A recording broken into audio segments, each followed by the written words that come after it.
Hi hello friends, నేను Mamata. Welcome back to my Telugu channel మన ఇంటి మమత. ఈరోజు మన వీడియోలో ముచ్చట చోలే కర్రీ. పక్కా నార్త్ ఇండియన్ స్టైల్లో చోలే కర్రీ షేర్ చేస్తున్నాను. చాలా బాగుంటుంది. మనం జనరల్గా పెళ్ళిళ్ళకి ఫంక్షన్స్కి వెళ్ళినప్పుడు తప్పకుండా ఈ కర్రీ అయితే కంపల్సరీగా, అంటే వెజ్ కర్రీస్ పెట్టినప్పుడు ఈ చోలే కర్రీ అయితే కంపల్సరీగా పెడుతూ ఉంటారు. చోలేకి కాంబినేషన్గా పూరి భటోరే చాలా బాగుంటుంది కదా. ఈ చోలే కర్రీ ఎలా చేయాలి, చాలా సింపుల్గా నార్త్ ఇండియన్ స్టైల్, అంటే పంజాబీ స్టైల్లో నేను షేర్ చేస్తున్నాను. మరి పంజాబీ షేర్ చేస్తున్నావు, నీకు పంజాబీ స్టైల్ ఎలా వచ్చో అనుకుంటున్నారు కదా. మీ డౌట్ నాకు తెలుసా అండి.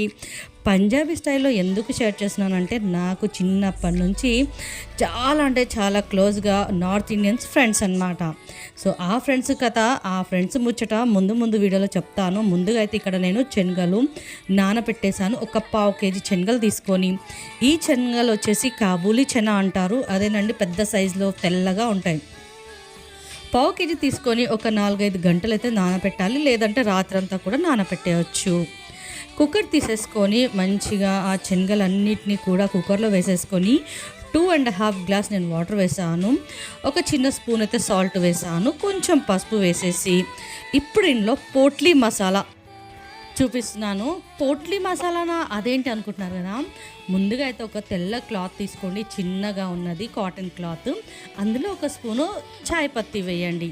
టీ పౌడరా, టీ కాసావా ఏంటి అనుకుంటున్నారు కదా. అస్సలు కాదు, ఇది వచ్చేసి పోట్లీ మసాలా అనమాట. ఒక స్పూను టీ పౌడర్ వేసి, ఒక 4 లవంగాలు, 2 ఇలాచీలు, 2 తేజ్పత్తా ఆకులు, అదేనండి బిర్యానీ ఆకులు, చిన్న పట్టా ముక్క వేసి చక్కగా దీన్ని పోట్లీలాగా కట్టాలి. పోట్లీ ఏంటి అంటే చిన్న మూటలాగా ఒక దారం తీసుకొని ఏం చక్కగా ఇలా కట్టేయాలి. సో చాలా బాగుంటుంది ఈ రుచి. మరి ఇందులో టీ పౌడర్ ఎందుకు అనేసి మీ డౌట్ ఉండొచ్చు. టీ పౌడర్ ఎందుకు వేస్తారంటే ఇది మంచి రంగు రావడానికి, అంతే అన్నమాట. ఈ చోలే కర్రీ వచ్చేసి కొంచెం బ్రౌనిష్ కలర్, డార్క్ బ్రౌనిష్ కలర్లో ఉంటుంది. సో కలర్ రావడానికి టీ పొడి, అలాగే ఫ్లేవర్ రావడానికి గరం మసాలా అన్నమాట. పట్టా లేదా లవంగా, ఇలాచీ, తేజ్పత్తా, సహజీరా వేసుకోవద్దండి, జస్ట్ ఈ మసాలా వేసుకుంటే సరిపోతుంది. ఇంకా స్టవ్ పైన కుక్కర్ పెట్టేసి శనగలు ఒక 4-5 విజిల్ వచ్చే వరకు ఉడికించుకోవాలి. ఈలోగా ఇక్కడ నేను పెద్ద సైజు 2 ఉల్లిపాయలు కట్ చేశాను, అలాగే ఒక 3 పెద్ద సైజు టమాటోస్ కూడా కట్ చేసి పెట్టేశాను. స్టవ్ పైన గిన్నె పెట్టేసి ఒక 2 స్పూన్ నూనె వేసేసి కట్ చేసి పెట్టుకున్న ఉల్లిపాయలు, కట్ చేసి పెట్టుకున్న టమాటా ముక్కలు అన్నీ కూడా వేసేసి మంచిగా మగ్గిచ్చి వేసేయాలి, మూత పెట్టేసి. పంజాబీ స్టైల్లో అన్నాను కదా, చిన్ననాటి జ్ఞాపకాలు. నా ఫ్రెండ్ పంజాబీ అన్నమాట. తను ఈ రెసిపీ వాళ్ళు చాలా రెగ్యులర్గా చేసుకొని తింటూ ఉంటారు, నార్త్ ఇండియన్స్ కదా. సో ఇలాంటి శనగల కర్రీస్ కానీ చాలా బాగా చేస్తూ ఉంటారు, చాలా తింటూ ఉంటారు. రాజ్మా కర్రీస్ కానీ, శనగల కర్రీస్ కానీ.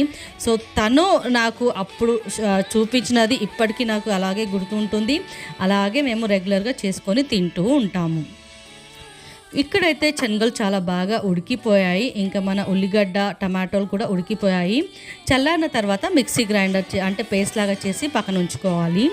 ఇప్పుడు వచ్చేసి శనగలు ఎంత బాగా ఉడికాయో మీకు ఇక్కడ చూపించేస్తున్నాను. ఇలా మెత్తగా ఉడికించుకోవాలి. ఇందులో వేసిన పోట్లీ మాత్రం తీసి బయట తీసేయాలి, ఇంకా అవసరం లేదన్నమాట. సో ఈ వాటర్ అయితే ఏం పడేయదు, అలాగే మనం కర్రీలో వేసుకోవాలి.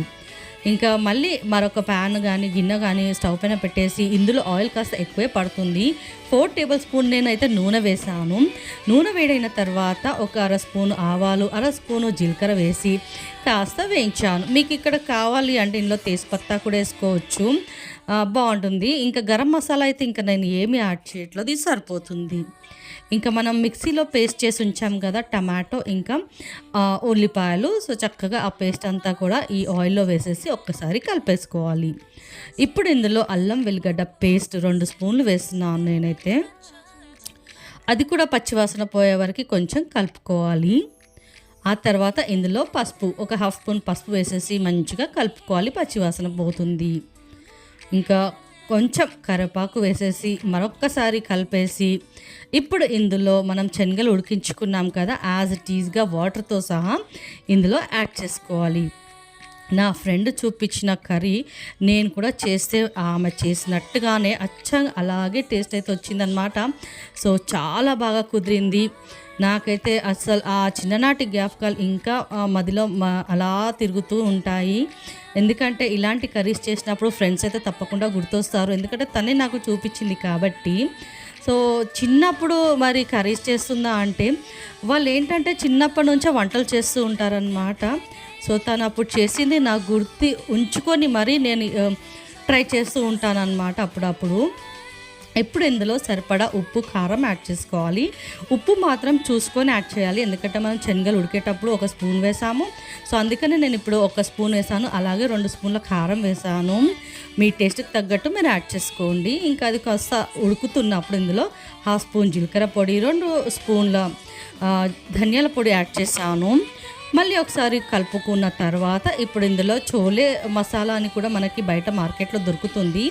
నేనైతే ఎవరెస్ట్ చోలే మసాలా ఇక్కడ యాడ్ చేశాను. చాలా మంచి ఫ్లేవర్ అయితే వస్తుంది.